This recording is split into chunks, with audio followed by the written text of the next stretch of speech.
Hi everyone, Big Thinny Yawn Tano here, the internet's busiest music nerd, and it's time for a review of this new Killer Mike album, Michael. New record from Atlanta rapper and songwriter Killer Mike, aka Michael Render, who you might also know as one half of the hip-hop duo Run the Jewels. Mike has had a long and respectable history as a southern hip-hop artist. His first major feature was on Outkast's Stankonia, and he had a very steady run of 5 studio albums to follow from there, eventually forming a creative partnership with East Coast rapper and producer LP, which led to the creation of his last full-length record, 2012's Rap Music. The great storytelling and highly agreeable takes on this thing have aged pretty well. It's after the release of this record that LP and Killer Mike would go on to form their duo and gradually released a very impressive run of 4 full-length albums, expanding the sound of hardcore rap for the modern era. Run the Jewels became so successful it would only make sense that Killer Mike focused a lot of his creative efforts into that duo as opposed to, kind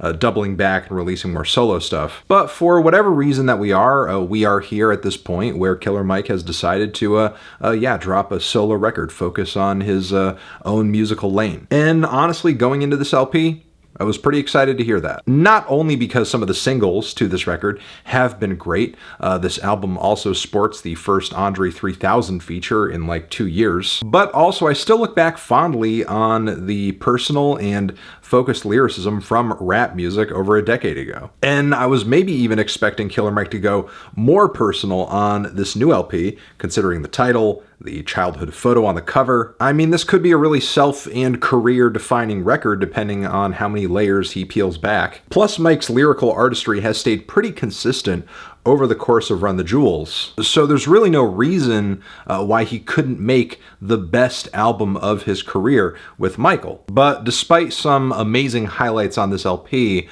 I'm sad to say that overall it does leave something to be desired. Yes, of course, there is some killer chemistry on this thing with longtime collaborators or ATL legends. The track Don't Let the Devil In featuring LP is just as great and hard-hitting as any Run the Jewels single. There's some stellar boom-bap beats and looping soul chops in the instrumental too. You also have the opener Down by Law on this thing as well, which is scored by a southern rap beat, lots of bass in the mix, some anthemic horn lines, and instrumentally some gospel undertones too. But most notably, there is an amazing CeeLo Green feature on the back end of the song, which makes for a stellar chaser to Mike's very bestial bars for the previous 2 minutes. They're Scientists and Engineers, which features that Andre feature I spoke about earlier. Andre doesn't just appear on the track lyrically, though. He is also in the mix on the cut's handful of production credits, which also features DJ Paul and No ID. But this track is an insane confluence of sounds. You have slinky, smooth guitar passages,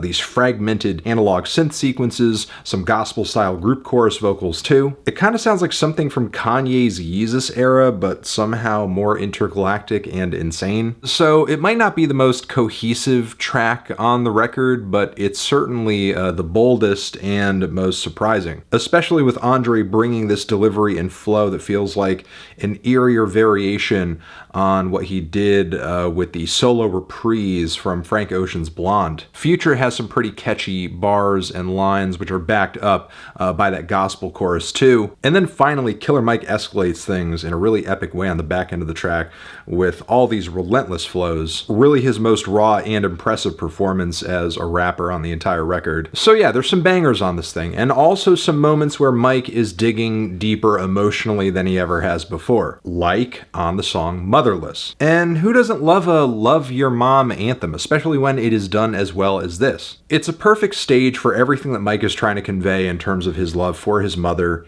and his grandmother, who, helped raise him, and just basically trying to relay to them everything he has achieved and succeeded in doing over the course of his life and his career. There's a deep cut I thought hit even harder emotionally, and that's the song Slummer, which is all about a young summer love that develops into something serious, not just romantically, but the track is also about the repercussions of having unprotected sex at a very young age. There is an unplanned pregnancy. There is a tragic and surprising end to that, and the track essentially becomes a cautionary tale about parenthood in the hood. But unfortunately, some of the powerful moments on this record are a little canceled out by Mike attempting to engineer this track list to have maybe a little something for everybody, most notably with the track Run, where I think Mike is really trying to juice this thing commercially because it does have some star power on it. There's an overly dramatic spoken word intro from none other than Dave Chappelle, who kind of sucks off Mike's ego a little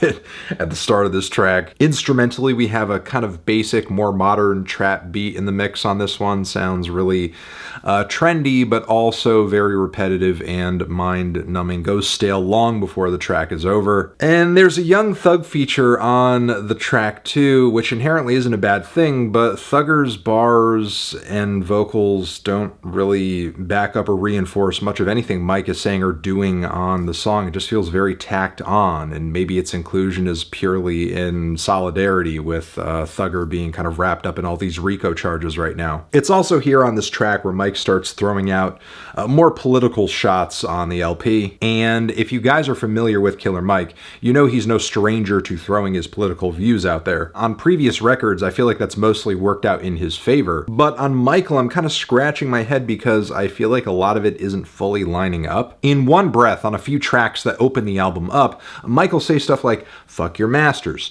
"Slit their throats," "Free Larry Hoover," "Politicians are liars," "Fuck the system, it's trying to kill you," "Fuck the prison system." But then, also on a track like Talkin' That Shit, he'll basically say anybody who is woker than him and critiquing him is doing so because they're broke or maybe even gay. Like, I'm sorry, are you 12? Are you 12 years old? Are you literally a 12-year-old boy? If you took these lyrics and you showed them to me and told me they were like some kind of MAGA rapper from the internet, I would have to believe you. On the same song, he also argues that his haters are jealous because he gets to hang out with politicians and stuff. The ones that I guess are also bad and liars. This is a really odd brag considering how Mike's attempts at being a social mediator between local officials and protesters during the 2020 Black Lives Matter demonstrations kind of blew up in his face. It's hard to tell if he actually believes some of the stuff he's saying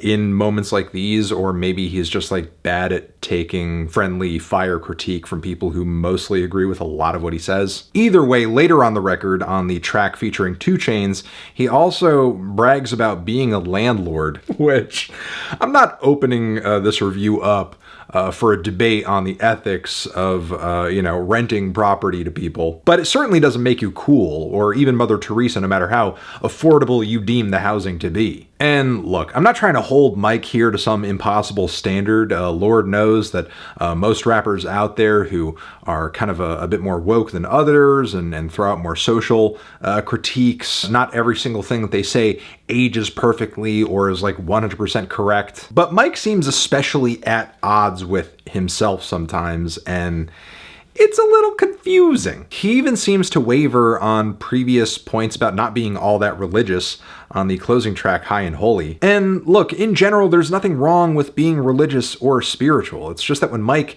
tends to say something out of song, he sounds very bold and resolute about it. And he sounds equally bold and resolute when he says something that kind of goes in the other direction, which I think takes away from some of the quality of these songs and his larger points. He also seems eager to get the message out that he puts together on the track Something for Junkies, which, I mean, I know what he's going for here, but I think it's a bit of an awkward delivery method maybe, because in one sense he's trying to put a face and a human personal touch on the struggle of addiction, even going as far as to tell the story of his own aunt who has her struggles with such. But simultaneously, the track is loaded with so much degrading language around addiction, junkies, so on and so forth, that I feel like it's not really kind of nailing down what it's trying to nail down. If the compassion was